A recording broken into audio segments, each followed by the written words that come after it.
Kwa hiyo tutabarikiwa. Lakini sasa ninyi wengine jamani, tutazinunua. Anayepewa zawadi ni mmoja. Kwa tunawashukuru sana na tutabarikiwa na huduma hizi. Hata hivyo binafsi, hata kabla sijapokea hii nilishabarikiwa sana na hawa watu kwa namna wanavyoimba.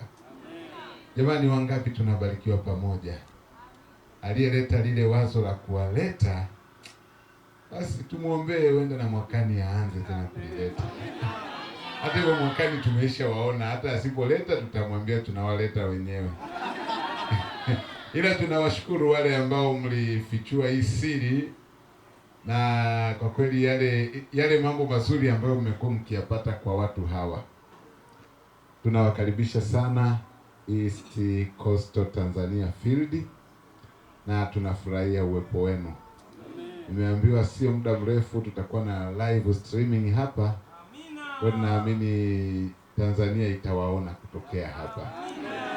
Barikiwe sana. Basi tuombe.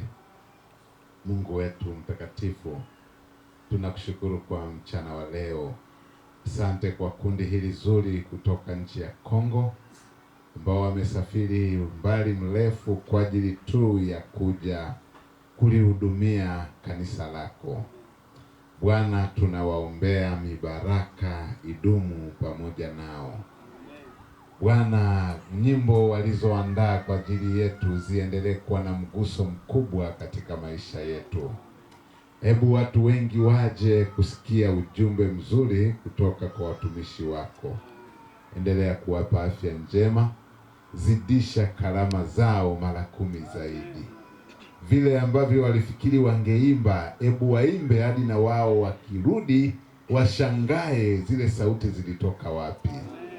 Ni Roho wako Mtakatifu atakayewatumia, ndiye aliyewaleta na ndiye aliyeisha watumia. Na sasa endelea kusema nasi kupitia kwao. Tunashukuru kwa zawadi nzuri ya nyimbo walizotupatia. Nyimbo zitaishi milele. Hata kama wao hawatakuwepo, zitaendelea kuhubiri habari njema. Hivyo Bwana, uwabariki. Yale ambayo wanayahitaji katika maisha yao uwape.